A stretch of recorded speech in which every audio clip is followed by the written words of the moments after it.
নমস্কাৰ এই মুহূৰ্তত আহি পৰিছে সন্ধিয়াৰ কেইবাটাও বিগ ব্ৰেকিং নিউজ। আজি হৈছে 2 অক্টোবৰ। ৰাজ্যৰ লাখ লাখ কৃষকৰ বাবে ভাল খবৰ। PM কিষাণৰ প্ৰতিজন হিতাধিকাৰীৰ বেংক একাউণ্টত 2000 নহয় 4000 কোটি টকা সোমাব 21 নম্বৰ কিস্তি। বহুতো কৃষকে ৱেইট কৰি আছে কেতিয়া প্ৰদান কৰা হ'ব PM কিষাণৰ 21 নম্বৰ কিস্তিৰ ধন ৰাখি। অৱশেষত কৃষকসকলৰ বাবে ভাল খবৰ আহি পৰিছে। PM কিষাণৰ 21 নম্বৰ কিস্তিৰ তাৰিখ ঘোষণা। লগতে অন্নদাৰ প্ৰতিজন হিতাধিকাৰীৰ বাবে ভাল খবৰ দিলে অসমৰ মুখ্যমন্ত্ৰী ডক্টৰ হিমন্ত বিশ্ব শৰ্মাই। এই দুটা কাম নকৰিলে অন্নদায় আঁচনিৰ একাউণ্টত টকা আপুনি নাপাব।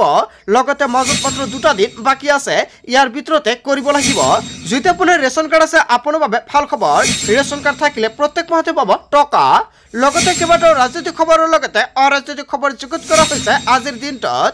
গোটেই অসম তথা ভাৰতৰ বিভিন্ন প্ৰান্তৰ পৰা যুগুত হৈছে কেইবাটাও ডাঙৰ খবৰ। এনেবোৰ খবৰ নিতৌ পাই থাকিবলৈ চেনেলটি ছাবস্ক্ৰাইব কৰি ভিডিঅ'টো এটা লাইক কৰিবলৈ নাপাহৰিব। আজিৰ আমাৰ প্ৰথম খুবেই গুৰুত্বপূৰ্ণ খবৰ হৈছে অসমবাসীৰ বাবে এটা ডাঙৰ খবৰ। আপুনি PM কিষাণৰ ধন পোৱা নাই নেকি? নতুন বছৰত লাখ লাখ লোকৰ বাবে আহি গৈছে ডাঙৰ খবৰ। শীঘ্ৰে PM কিষাণৰ ধন পাবলৈ অন্তৰ্ভুক্ত কৰক আপোনাৰ নাম। কৃষকসকলৰ বাবে ভাল খবৰ আহি পৰিছে। যদি কৃষকসকলে ভাবিছে নতুনকৈ আবেদন কৰিব তেনে ক্ষেত্ৰত কৰিব পাৰিব। যোগ্য হ'লে লাভ কৰিব PM কিষাণৰ ধন ৰাখি। বছৰি 6000 কোটি টকা একাউণ্টত লাভ কৰিব আপুনি। ইয়াৰ বাবে কি কি নথি পত্ৰৰ প্ৰয়োজন হ'ব? 1 নম্বৰত উল্লেখ কৰিছে আধাৰ কাৰ্ড লাগিব। 2 নম্বৰত উল্লেখ কৰা হৈছে আধাৰ সংলগ্ন মোবাইল নম্বৰ দিব লাগিব। 3 নম্বৰত উল্লেখ কৰিছে ৰেচন কাৰ্ড থাকিব লাগিব। 4 নম্বৰত উল্লেখ কৰিছে কৃষকৰ নামত থকা কৃষি ভূমিৰ প্ৰতিলিপি প্ৰয়োজন হ'ব। 5 নম্বৰত উল্লেখ কৰিছে 1 তৌজুবাহিৰা আদি মাটিৰ ক্ষেত্ৰত কৃষকসকলে চক্ৰ বিষয়ৰ পৰা আহৰণ কৰা ভূমিৰ প্ৰমাণপত্ৰ দিব লাগিব। 6 নম্বৰত উল্লেখ কৰিছে DBT সক্ষম হোৱা আধাৰ সংযোজিত একাউণ্ট নম্বৰ দিব লাগিব। 7 নম্বৰত উল্লেখ কৰিছে আধাৰ প্ৰমাণীকৰণৰ পিছত EKYC কৰক। 8 নম্বৰত উল্লেখ কৰিছে বেংক একাউণ্টত ধন লাভ কৰিবলৈ বেংকৰ সৈতে যোগাযোগ কৰক আপুনি। ইয়াৰ বাবে মুকলি কৰা হৈছে হেল্পলাইন নম্বৰ। ফোন নম্বৰটো হৈছে 036128000213। পুৱা 10 বজাৰ পৰা সন্ধিয়া 5:30 বজাৰ ভিতৰত ফোন কৰক। এই নম্বৰতে সকলো সময়তে আপুনি কৰিব পাৰিব যোগাযোগ। নাম অন্তৰ্ভুক্ত হ'লে আপুনি লাভ কৰিব PM কিষাণৰ ধন ৰাখি। দেশৰ কোটি কোটি কৃষকৰ বাবে ভাল খবৰ আহি পৰিছে। সকলো কৃষকে ৱেইট কৰি আছে কেতিয়া প্ৰদান কৰা হ'ব 21 নম্বৰ কিস্তিৰ ধন ৰাখি। বন্ধু-বান্ধৱীসকল, কৃষকসকলৰ সকলো জল্পনা কল্পনা শেষ হৈ গ'ল। PM কিষাণে 21 নম্বৰ কিস্তিৰ টকা প্ৰদান কৰিব 20 অক্টোবৰৰ ভিতৰতে। হয় বন্ধু-বান্ধৱীসকল, এটা ভাল খবৰ আহি পৰিছে। যদি আপুনি এজন প্ৰকৃত কৃষক তেনে ক্ষেত্ৰত PM কিষাণৰ 21 নম্বৰ কিস্তি 20ৰ পৰা আপুনি 25 অক্টোবৰৰ ভিতৰত লাভ কৰিব PM কিষাণৰ 21 নম্বৰ কিস্তিৰ ধন ৰাখি। যিসকল কৃষকে 20 নম্বৰ কিস্তিৰ টকাটো পোৱা নাই সেইসকলৰ একাউণ্টত কেন্দ্ৰীয় চৰকাৰে প্ৰদান কৰিব 4000 কোটি টকা। যদি আপুনি 20 নম্বৰ কিস্তি টকাটো পাইছে তেনে ক্ষেত্ৰত আপোনাৰ একাউণ্টত 21 নম্বৰ কিস্তি সোমাব 2000 কোটি টকা। যদি PM কিষাণৰ প্ৰতিজন হিতাধিকাৰী কিবা অসুবিধা হৈ থাকে টকা পোৱাত আপোনালোকে নিশ্চয় কমেণ্ট কৰি জনাই দিব। আপোনালোকক সম্পূৰ্ণকৈ সহায় কৰা হ'ব। তাৰপিছত অসমবাসী ৰাজক জনাইছো আমাৰ পৰৱৰ্তী খুবেই গুৰুত্বপূৰ্ণ খবৰ। লগতে ডাঙৰ খবৰ, অৰুণোদয় বৃদ্ধ পেঞ্চন দিব্যাংগ বিধৱা পেঞ্চনৰ ধন সোমালে নাই আপোনাৰ একাউণ্টত। অৰুণোদয়ৰ প্ৰতিজন হিতাধিকাৰীৰ বাবে ভাল খবৰ দিছে। কোনো হিতাধিকাৰীয়ে যদি ধন লাভ কৰা নাই তেনে ক্ষেত্ৰত ক'ত কৰিব অভিযোগ। চৰকাৰে অৰুণোদয়ৰ প্ৰতিজন হিতাধিকাৰীক 2টা কাম কৰিবলৈ আহ্বান জনাইছে। এই 2টা কাম নকৰিলে আপোনাৰ একাউণ্টত আপুনি অৰুণোদয় টকা নাপাব। লগতে অৰুণোদয় টকা নাপালে আপুনি দিব পাৰিব অভিযোগ। চৰকাৰৰ ফালৰ পৰা টোল ফ্ৰী নম্বৰ মুকলি কৰিছে। চৰকাৰে এই সময় আঁচনিৰ বাবে ব্যয় কৰিছে 387 কোটিতকৈ অধিক টকা। চৰকাৰে মুকলি কৰিছে হেল্পলাইন নম্বৰ। লিখি লওক এইটো হেল্পলাইন নম্বৰ 0361223705। এটা ফোন কলতে লাভ কৰিব চৰকাৰী ধন। নতুনকৈ অৰুণোদয় আঁচনি লাভ কৰা হিতাধিকাৰী একাউণ্টত জমা হ'ব ধন ৰাখি। যদি আপুনি অৰুণোদয় 3.0ত আবেদন কৰিছে আৰু তালিকাত আপোনাৰ নামটো আহিছে তেনে ক্ষেত্ৰত আপোনাৰ বাবে ভাল খবৰ। প্ৰতিগৰাকী হিতাধিকাৰী একাউণ্টত ধন জমা হোৱাটো নিশ্চিত কৰিছে চৰকাৰে। বৃদ্ধ পেঞ্চন লাভ কৰা প্ৰতিগৰাকী হিতাধিকাৰী একাউণ্টত সোমাব টকা। দিব্যাংগ আঁচনিৰ ধন জমা হ'ব আপোনাৰ বেংক একাউণ্টত। DBT যোগে প্ৰতিগৰাকী হিতাধিকাৰী একাউণ্টত এই টকা প্ৰদান কৰিব 7 অক্টোবৰত। 7 অক্টোবৰৰ আগতে যদি আপোনাৰ একাউণ্টৰ কিবা সমস্যা আছে আপুনি সমাধান কৰক। যদি আপুনি আধাৰ কাৰ্ডৰ লগত বেংক একাউণ্ট লিংক কৰা নাই তেনে ক্ষেত্ৰত আপোনাৰ একাউণ্টত অৰুণোদয় আঁচনিৰ টকা আপুনি নাপাব। কেৱল ইয়াই নহয়, আপোনাৰ DBT লিংক কৰিব লাগিব। আপোনালোকে সকলোৱে জানে চৰকাৰে যিকেইটা আঁচনিৰ টকা প্ৰদান কৰে সকলোকেইটা আঁচনিৰ টকা প্ৰদান কৰে DBTৰ মাধ্যমতে। যদি আপুনি চৰকাৰী ঘৰৰ তালিকাত আপোনাৰ নামটো আহিছে তেনে ক্ষেত্ৰত আপোনাৰ DBT লিংক কৰিব লাগিব। DBT লিংক নকৰিলে আপোনাৰ একাউণ্টত চৰকাৰী ঘৰ অৰুণোদয় আঁচনি যিকোনো আঁচনিৰ টকা আপোনাৰ একাউণ্টত আপুনি নাপাব।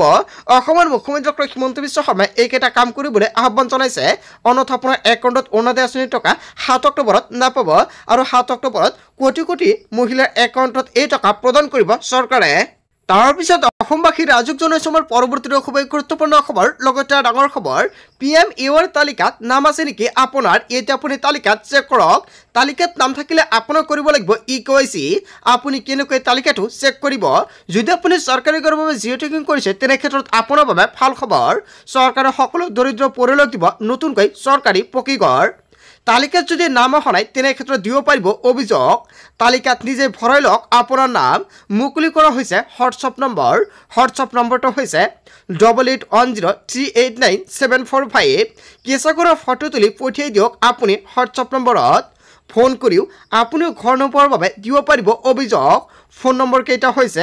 01123060484 01123063620 আনহাতে হেল্পলাইন নম্বৰটো হৈছে 01123063285 এইকেইটা নম্বৰ মুকলি কৰা হৈছে কেৱল ইয়াই নহয় এইকেইটা নম্বৰ এতিয়াই সেভ কৰক আপোনাৰ মোবাইল ফোনত যদি আপুনি চৰকাৰী ঘৰ পোৱা নাই আপুনি দিয়ক কমপ্লেইণ্ট ইয়াৰ উপৰিও প্ৰধানমন্ত্ৰীৰ কাৰ্যালয়ৰ সৈতে যোগাযোগ কৰিব পাৰিব আপুনি ঘন পৰ অভিযোগ দিব পাৰিব আপুনি যদি আপুনি চৰকাৰী ঘৰৰ বাবে জিঅ' টেকিং কৰিছে তেনে ক্ষেত্ৰত আপুনি কেনেকৈ তালিকা চেক কৰিব আপুনি অনলাইনৰ মাধ্যমত চেক কৰিব নোৱাৰিব আপোনাৰ নাম আহিছে না নাই আপুনি যদি চেক কৰিব বিচাৰে তেনে ক্ষেত্ৰত পঞ্চায়তৰ জৰিয়তে চেক কৰিব লাগিব আধাৰ কাৰ্ডৰ সহায়তে যদি আপোনাৰ নামটো আহিছে তেনে ক্ষেত্ৰত আপুনি কৰিব লাগিব EKYC কৰাৰ সময়ত কি কি নথিপত্ৰৰ প্ৰয়োজন হ'ব আধাৰ কাৰ্ড জব কাৰ্ড আধাৰ কাৰ্ডৰ লগত মোবাইল নম্বৰ লিংক থাকিব লাগিব লগতে আপোনাৰ ৰেচন কাৰ্ড থাকিব লাগিব এই তিনিটা নথি হলে আপুনি কৰিব পাৰিব চৰকাৰী ঘৰ EKYC নকৰা সকলে নাপাব চৰকাৰী ঘৰ যদি আপুনি চৰকাৰী ঘৰৰ বাবে জিঅ' টেকিং কৰিছিল তেনে ক্ষেত্ৰত আজি আপুনি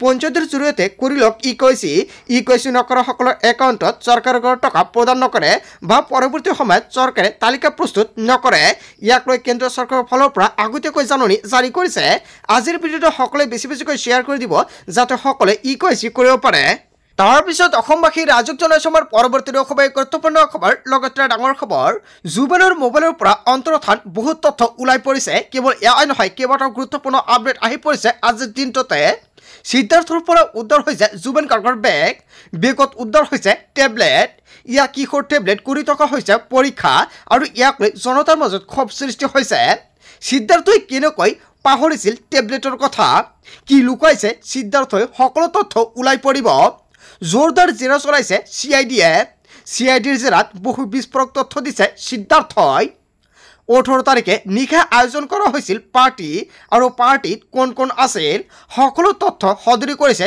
সিদ্ধাৰ্থই পাৰ্টিত কোনে আয়োজন কৰিছিল আৰু পাৰ্টিত কিমান সময় হৈছিল আৰু সকলো তথ্য ওলাই পৰিছে পাৰ্টিত কোনে আছিল আৰু কোনে আয়োজন কৰিছিল আৰু কিমান সময় পাৰ্টিটো চলিছিল সকলো কথা কলে মুখ খুলিলে সিদ্ধাৰ্থই কিয় জুবেন গাৰ্গৰ বেগ লুকাই থৈছিল সিদ্ধাৰ্থই জুবেন গাৰ্গৰ বেগত আৰু কি আছিল এতিয়া সকলো ধৰণৰ প্ৰশ্ন উত্থাপিত হৈছে জুবেন গাৰ্গৰ মোবাইল ফোনৰ ডাটা ডিলিট কৰিছিল নেকি উত্তৰ নিদিয়াকে আৰু কঠোৰ হ'ব জেৰা যেতিয়ালৈকে উত্তৰ নিদিব তেতিয়ালৈকে জেৰা চলাই যাব জুবেনৰ মোবাইলৰ পৰা অন্তৰ্ধান হৈছে বহুতো তথ্য হয় বন্ধুসকল পৰৱৰ্তী সময়ত আৰু বহুতো তথ্য ওলাই পৰিব তাৰ পিছত অসমবাসী ৰাজুক জনাইছে আমাৰ পৰৱৰ্তী খুবেই গুৰুত্বপূৰ্ণ খবৰ লগতে ডাঙৰ খবৰ ছিংগাপুৰ ইয়থ পাৰ্টিত জুবেন গাৰ্গৰ সৈতে কোন আছিল আহি গ'ল তালিকা মুখ খুলিলে সিদ্ধাৰ্থ শৰ্মাই হয় এটা বিগ ব্ৰেকিং নিউজ আহি পৰিছে জুবেনৰ মৃত্যুৰ সময়ত কোন আছিল ইয়থত সিদ্ধাৰ্থ শেখৰৰ লগত আছিল ছিংগাপুৰৰ অসম এছ'চিয়েশ্যনৰ সদস্য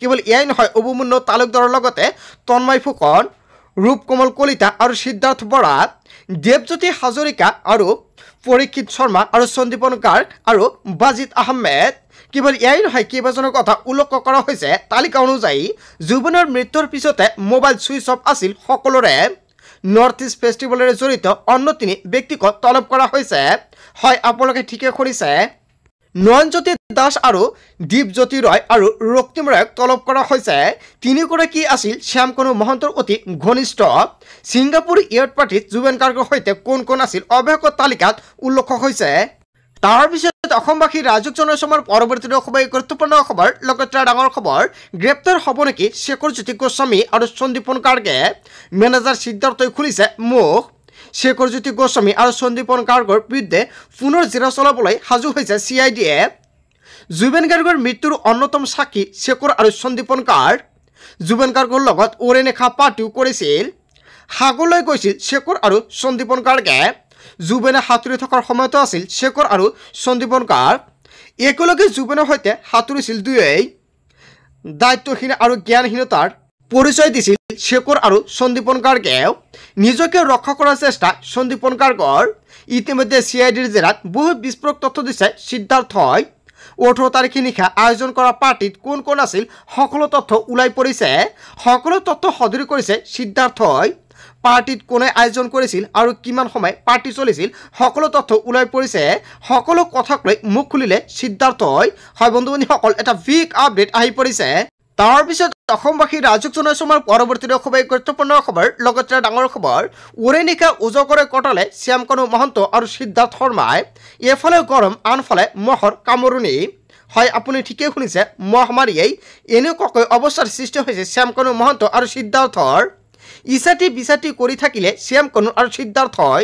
লকআপৰ ভিতৰত ভাত খাব নোৱাৰিলে শ্যামকানু আৰু সিদ্ধাৰ্থই গোটেই ৰাতি উচুপি থাকিল শ্যামকানু আৰু সিদ্ধাৰ্থই ৰাতি এপৰলৈকে জেৰা চলালে CIDয়ে তাৰ পিছত অসমবাসী ৰাজক জনাইছমাৰ পৰৱৰ্তী খুবেই গুৰুত্বপূৰ্ণ খবৰ লগতে ডাঙৰ খবৰ সহজনৱ শ্যামকানু মহন্ত সিদ্ধাৰ্থ শৰ্মাৰ মুকলিৰ পথ শীঘ্ৰে ছিংগাপুৰলৈ ৰাওনা হ'ব অসম আৰক্ষীৰ এটা বিশেষ দল ছিংগাপুৰত তনতনকৈ তদন্ত হ'ব সকলো বিষয় কি কাৰণত জুবেনে অকল মৃত্যু খবৰটোলে সকলো চোৱা হ'ব ইতিমধ্যে ছিংগাপুৰ প্ৰশাসনৰ সৈতে প্ৰত্যক্ষ যোগাযোগত ৰাজ্য চৰকাৰ তদন্তৰ পৰা কোনো হাৰি নাযাব জুবেনৰ মোবাইল সিদ্ধাৰ্থৰ পৰা ইতিমধ্যে জব্দ কৰিছে অসম আৰক্ষীয়ে আৰু কি ওলাল সকলো তথ্য ফাদিল হৈ পৰিব সহজনৱ শ্যামকানু মহন্ত আৰু সিদ্ধাৰ্থ শৰ্মাৰ মুকলিৰ পথ হয় বন্ধুসকল এটা বিগ আপডেট আহি পৰিছে গোটেই অসম তথা ভাৰতৰ বিভিন্ন প্ৰান্তৰ পৰা যুগত হৈছে কেইবাটাও ডাঙৰ খবৰ এনেবোৰ খবৰ নিতৌ পাই থাকিবলৈ চেনেলটি সাবস্ক্ৰাইব কৰি ভিডিঅ'টো এটা লাইক কৰিবলৈ নাপাহৰিব